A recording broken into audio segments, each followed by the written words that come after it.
안녕하세요. 성경을 공부하다 40번째 강의죠. 베드로 전서와 베드로 후서를 함께 공부해 보도록 하겠습니다.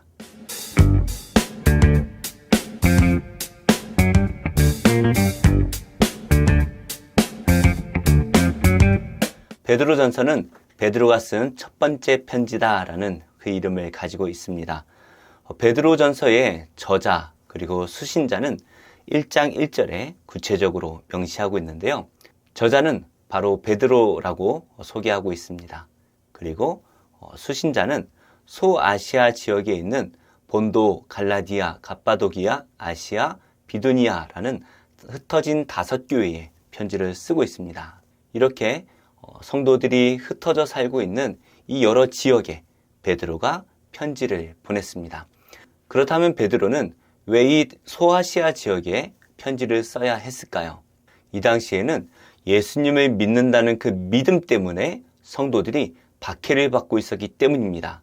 그래서 예수님을 잘 믿는 그 믿음으로 선행을 베풀었는데 오히려 세상은 이 성도들을 비방하고 박해를 했다라는 것이죠. 예수님을 믿는 그 믿음 때문에 박해를 받습니다. 그렇기 때문에 더욱더 성도들이 시험에 들 수밖에 없을 것 같아요. 그러자 베드로는 예수님께서 받으셨던 그 고난을 기억할 것을 말하고 있습니다.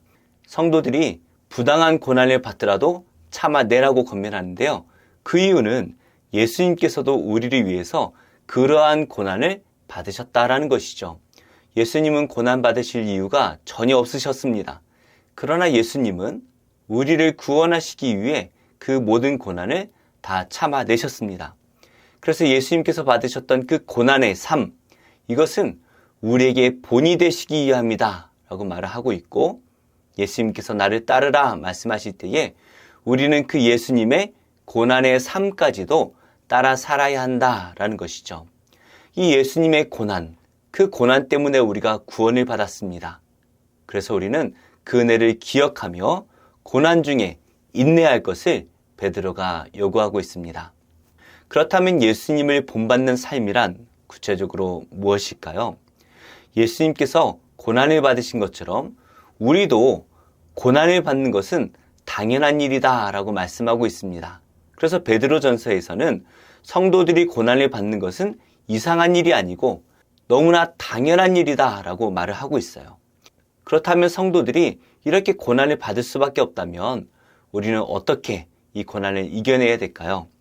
우리를 힘들게 만드는 그 악한 자들에게 악으로 갚지 말고 오히려 그들에게 복을 빌라 말하고 있습니다. 예수님께서 십자가에 달려 돌아가실 때에 자신을 십자가에 못 박고 있는 그들을 향해 하나님께 기도해 주신 것처럼 우리도 우리에게 악을 행하는 자들에게 오히려 복을 빌 것을 요구하고 있습니다. 이렇게 선을 행하고 고난을 받는 것이 우리를 향한 하나님의 뜻이다라는 것을 말하고 있습니다. 이렇게 성도들이 너무나 당연히 고난을 받아야 된다면 우리는 어떻게 이 고난을 견뎌낼 수가 있을까요? 베드로는 우리가 고난을 견뎌낼 수 있는 이유에 대해서 몇 가지 말을 하고 있습니다. 우리는 예수님을 믿기 때문에 부활할 것이고 구원을 받을 것입니다. 이것이 우리의 소망이죠. 그래서 우리는 이 소망을 붙들 때에 우리 눈앞에 있는 이 고난을 충분히 견디어 이길 수 있다는 것입니다. 그리고 우리는 이 땅에서 나그네와 같은 존재입니다. 이 땅에 영원히 살 사람 아무도 없죠. 우리는 잠시 이 땅에 살다가 영원한 하나님 나라에 들어갈 하나님의 택한 족속이고 왕같은 제사장이고 거룩한 나라입니다. 그렇기 때문에 이 짧은 고난에 우리가 힘들어하지 말고 영원한 나라를 소망하며 내가 누구인가?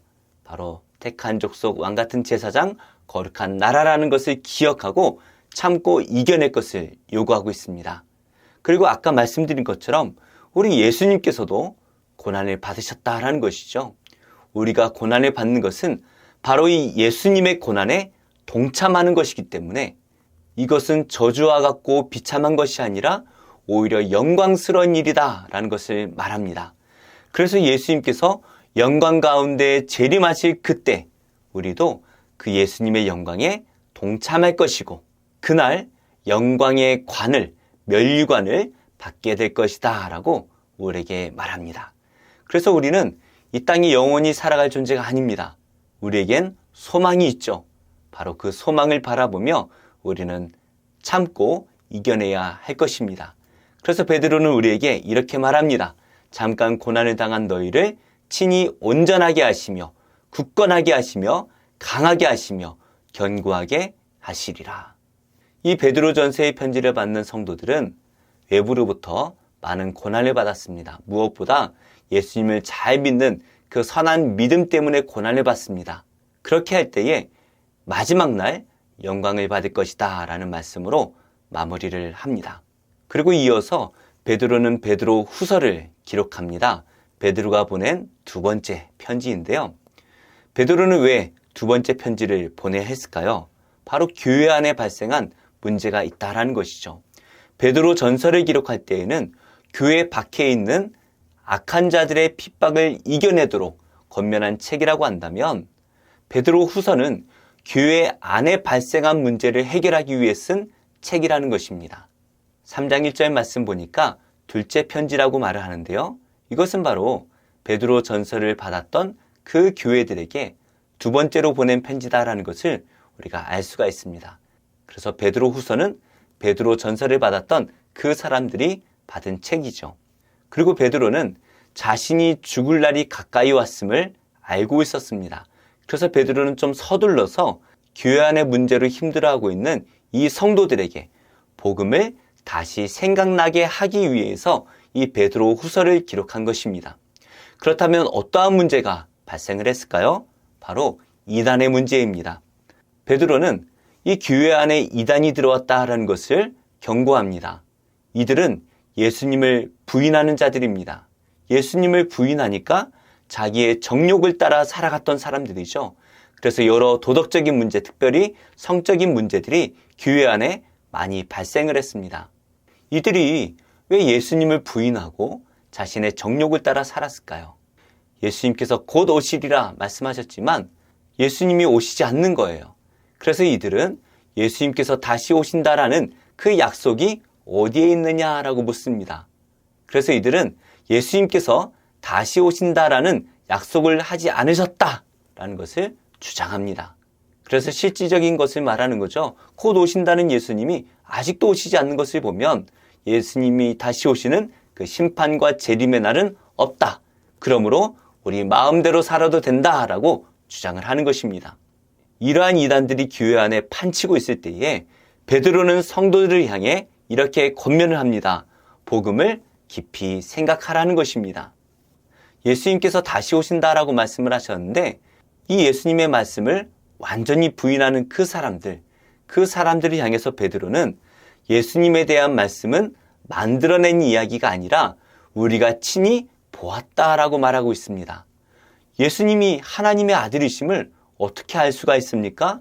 바로 이어서 베드로는 변화산 사건을 이야기하고 있죠.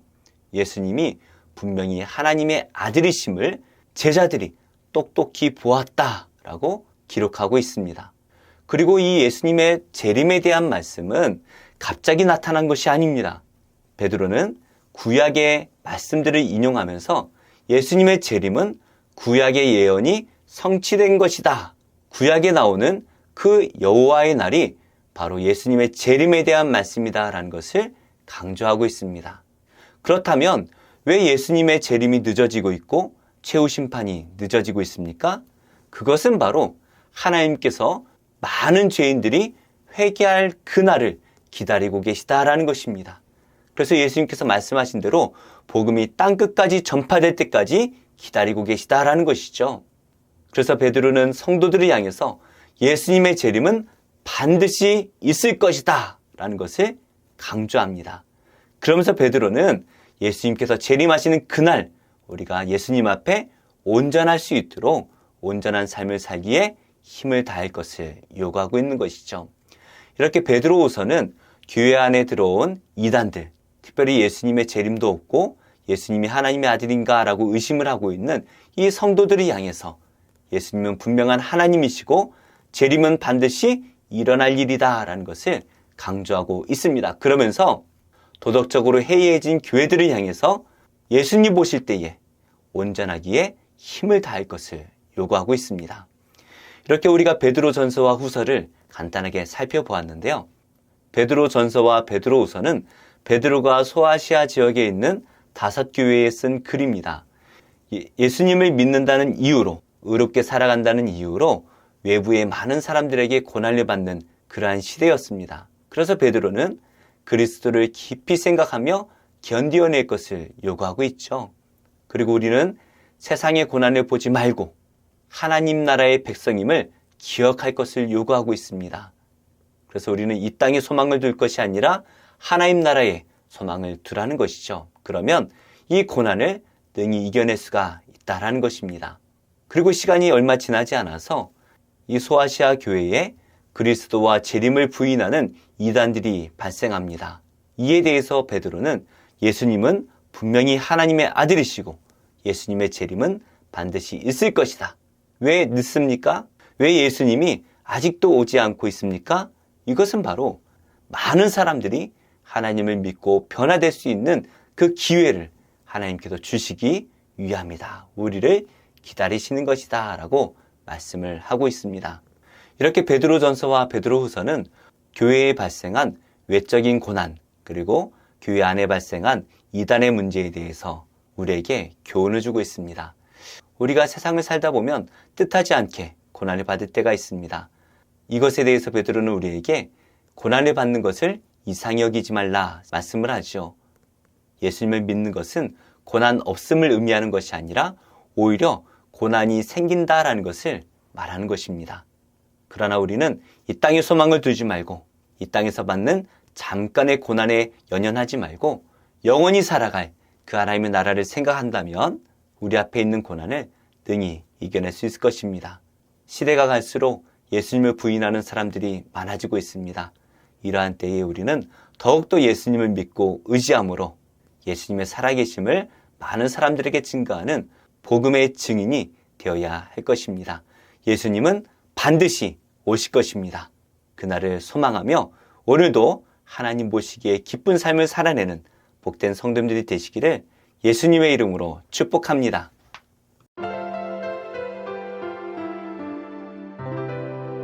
좋은 교회, 좋은 TV